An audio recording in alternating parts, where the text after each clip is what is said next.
to be an American, they can take your home away. Our homes are being stolen, where's the home of the brave? And I gladly stand up next to you if you're homeless today. Our flag doesn't stand for freedom, they're trying to take that away.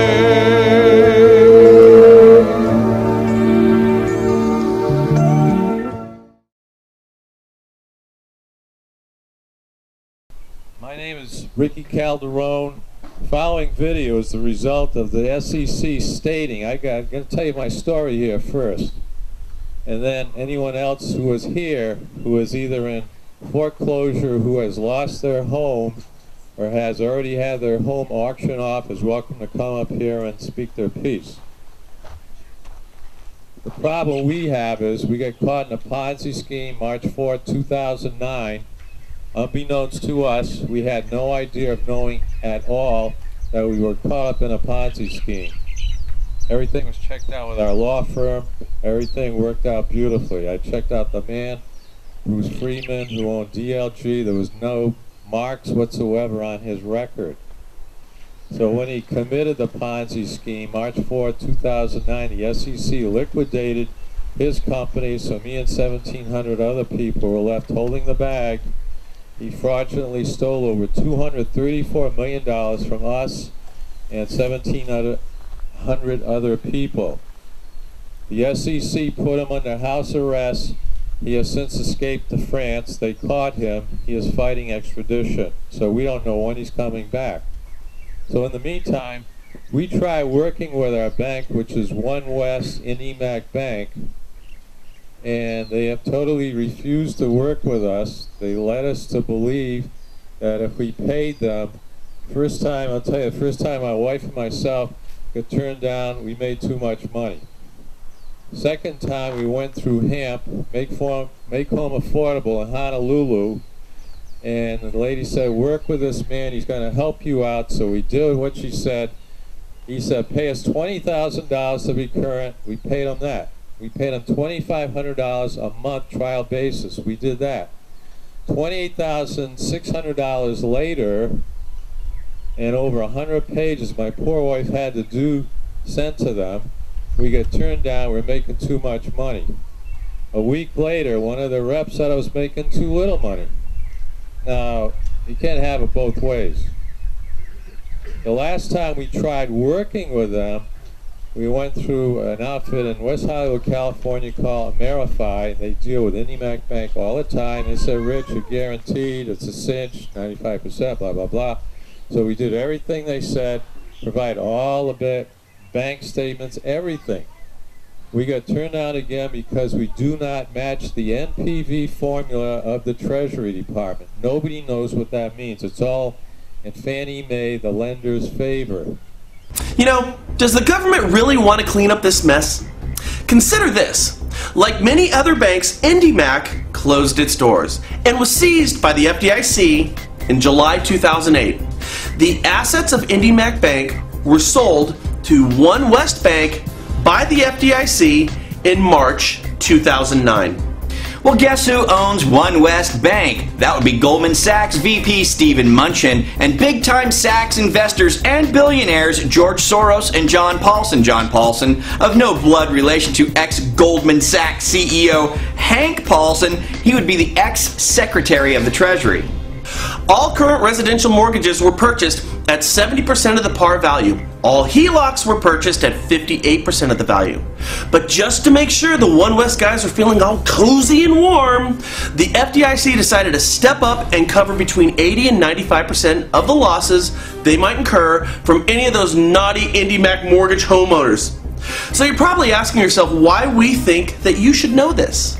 Well, in the event of a short sale or foreclosure, the loss is calculated using the original loan balance and not the amount One West Bank paid for the loan. I feel the plot thickening here a little bit, don't you? Here's an actual example from a client of one of our TBWS viewers. Now make sure to listen closely because this is going to get your blood boiling. Take an actual loan amount of $478,000 plus 6 months of missed payments for a grand total of $485,200. One West Bank paid $334,600 for that loan. Okay, now the underwater homeowner has an all-cash offer that nets $241,000 to One West Bank. Stick with us now.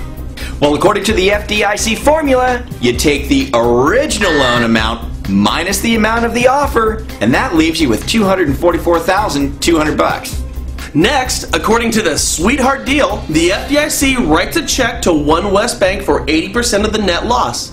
So in this case, One West Bank gets a check from the taxpayer, courtesy of the FDIC, for $195,360. Okay, so now add the $195,360 from the government to the $241,000 cash offer, and One West Bank just made $436,360 on a loan that they bought for only $334,600. And all they had to do is sell it for whatever they wanted to. Guys, they can't lose money on this deal. Think about it.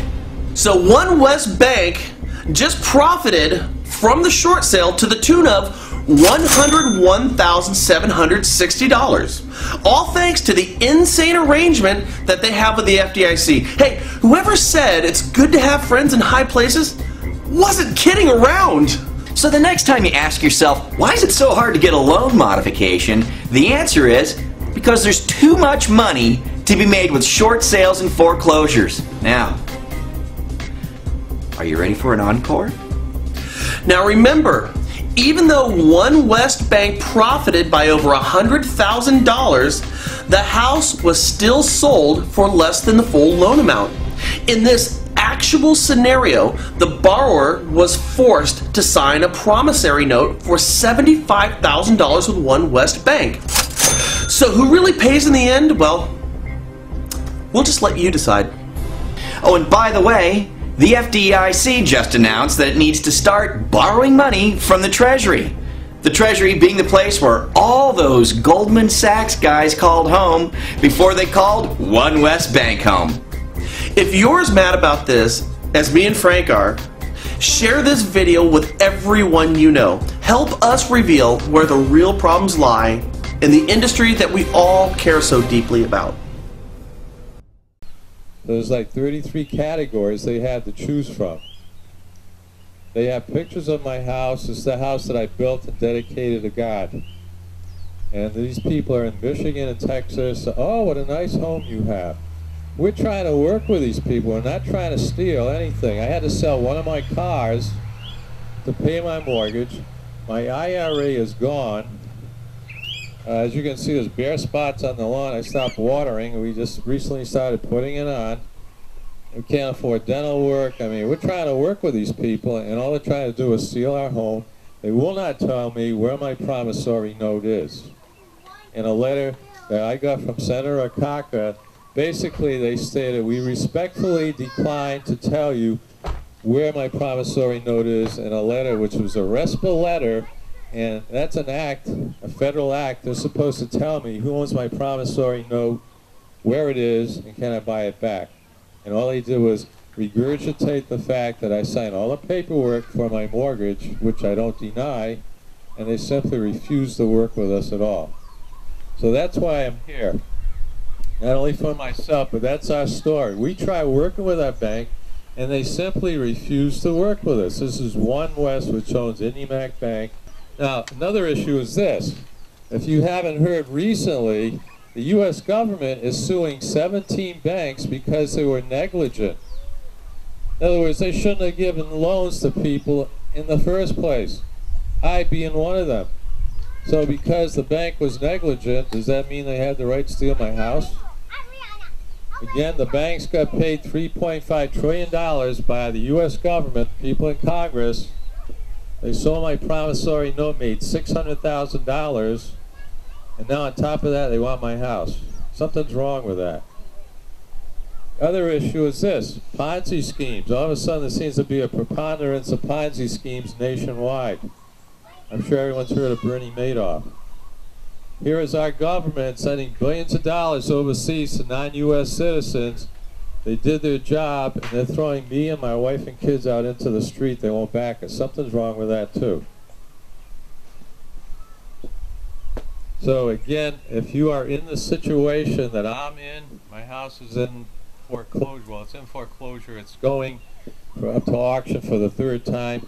According to what I heard recently, Fannie Mae is going from non-judicial to judicial, which means it has to go to court. I do have a lawyer. So basically, that's our story. I invested the equity of my house. It worked for 15 months. There was no problems whatsoever. This man, Bruce Freeman, fraudulently stole over $234 million. He was the CEO of Diversified Lending Group, which again the SEC has liquidated. I even had insurance. I said in case something went wrong, so I bought $600,000 insurance coverage through Jackson National Life, and it says right on the contract, not worth more than $600,000. Sorry, Rich, it's only worth $60,000. So there is another lawsuit. There's other people suing Jackson National out of Lansing, Michigan, because they are not fulfilling their end of the bargain on that contract. So, on that note, you've heard my little story here. I like to invite Ted up here. He can tell you his story. And if there's anyone else out there that I don't know of that would like to discuss, if you're in auction, foreclosure, if you know of anyone else, we'll give you about 3 minutes to say your piece, and then we'll move on to the next person. I was with Wells Fargo Bank Mortgage, and when the Obama thing came out, I tried to get a modified loan. And after a year and a half, they said I wasn't qualified. And I said, well, what do I have to do to get qualified? So one of their people told me how to do it. So I did it. I got qualified, but nothing changed on the modification. So I declined the modification. At the same time, I was trying for a reverse mortgage. My reverse mortgage people said, yeah, we'll pay you off completely. They wouldn't hear from my people. So they make more money if they foreclose and they sell. So they sold it out from under me. And I still had a reverse mortgage people that were trying to pay them off. They didn't pay the second off. And so now I'm still having to pay $70,000 on a home that I don't even own. And the judge was very kind. He says, well, you'll have to go after Wells Fargo. You can't go after the guy that bought the house. He's legal. So August 4th, I lost my home. And my only deal is that I could try to either have the SBA, who had the second on it, reattach it to the home, or make the reverse mortgage pay that off, because they were supposed to pay it off anyway. Otherwise, I lost everything. So that's it. And I got to tell you also that the song I'm going to sing, unfortunately, I've sung numerous times, Proud to be an American, and I am. But because the situation that's going on nationwide, I'm very saddened by what's going on. That's why I changed the words. I changed it to, I'm sad to be an American. It's sad to be an American right now because millions of people are losing their homes left and right. People are going out of business. And people who are in business are losing business. I've lost over half my business due to the recession, and also because my mortgage situation. We've had to devote so much time. Again, my poor wife had to do over 100 pages to IndyMac Bank. They first told us 74 pages. We call them up. Oh, by the way, there's another 25. We have to go on the web. And you got to get in by Tuesday. She had 2 days to do all of this. It was ridiculous. So we did it. I've also had to file for bankruptcy, Chapter 13, because when I was dealing with Amerifi, they said the bank would not deal with them. They didn't have enough time. So here I am flying to Honolulu, filing for bankruptcy, Chapter 13. I paid over $500 for the flight. I pulled it off April 4th, only to be turned down again, as I told you previously, because I did not match the NPV formula of the Treasury Department. Again, nobody knows what that means. We're trying to work with our bank. They don't want to call it. Fannie Mae is the one above our bank, by the way. Fannie Mae controls IndyMac Bank. Fannie Mae is the lender, and IndyMac Bank, which is owned by One West, is the servicer. We're bending over backwards to work with them. I was told by Mazie Hirono's office that someone from Fannie Mae was supposed to call me. I haven't heard nothing. No one's called me. So we're trying, as I said, bending over backwards to work with our bank and the lender, but their thing is, you sign all the documents and we're still proceeding to foreclosure. They don't want to work with us at all. Because what it boils down to is I owe more on the house than what it's worth now. So all I am is right there on that green side. You are just a dollar sign now. You are not a human being. You are not a person. You're a dollar sign. The other side says enough is enough. The banks got paid. So I'm asking President Obama to step in here and stop the foreclosures immediately and the auctions. The banks have gotten paid. There is no need for what is going on to destroy what is going on here in America. Everyone hear that?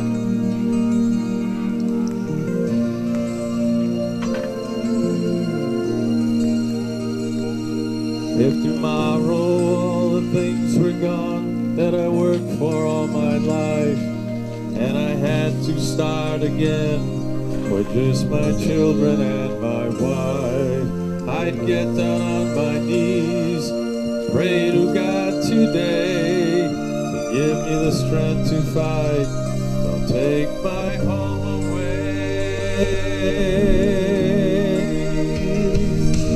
It's sad to be in America. They can take your home away. Our homes are being stolen. Where is the home of the brave? And I gladly stand up next to you if you're homeless today. Our flag doesn't stand for freedom. They're trying to take that away.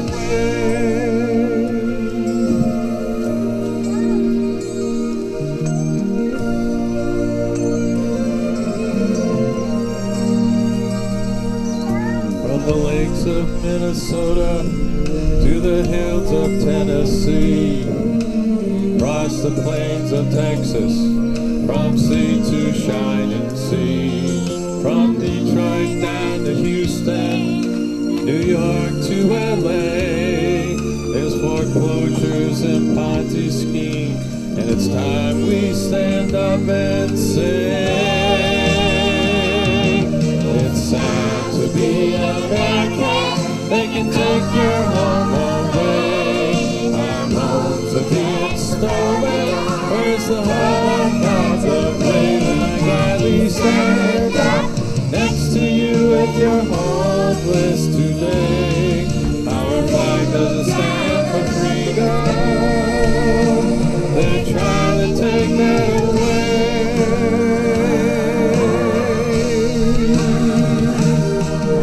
It's sad to be an American. They can take your home away. Our homes are being stolen. Where's the home of the brave? And I gladly stand up next to you in illness today. Our flag doesn't stand for freedom. They're trying to take that away.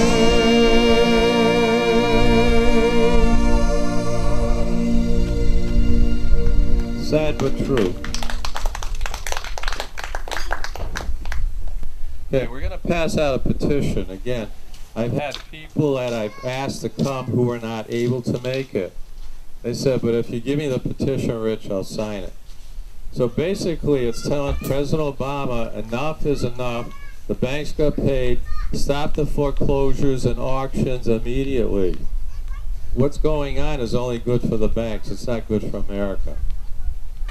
So Rachel's going to come down here, and if you would be so kind, if you want to sign it, because we're going to get a lot of signatures, and present this. It's going to be mailed to President Obama and also Senators Okaka, Senator Inouye, Representative Macy Hirono.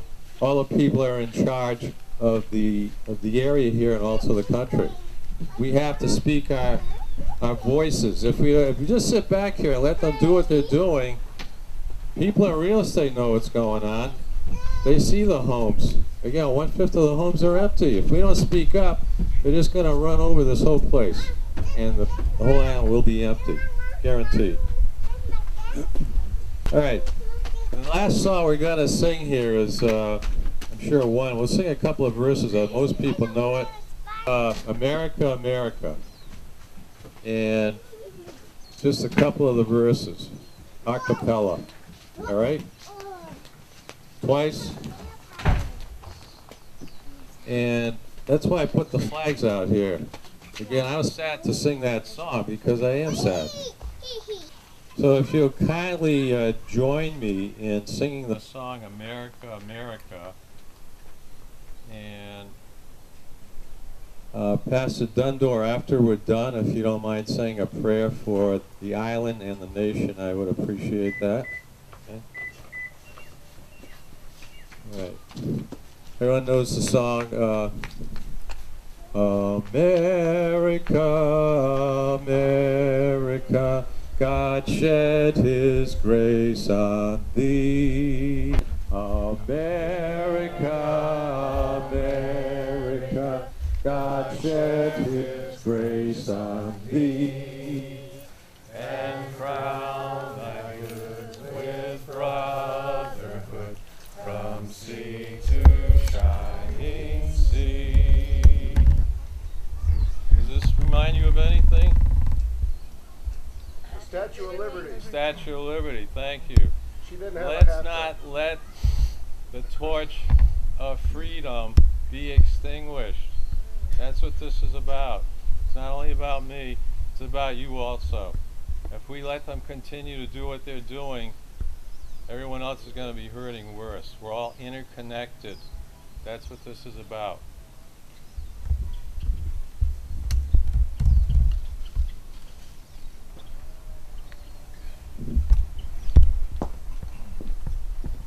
Is there anyone else here that came late that would like to say their 2 cents about auctions, foreclosures? I know.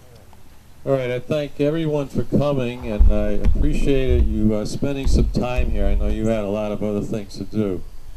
So again, I thank you very much. And anyone have any questions before we are dismissed? No questions? Okay. All right, take care. Thank you again for coming.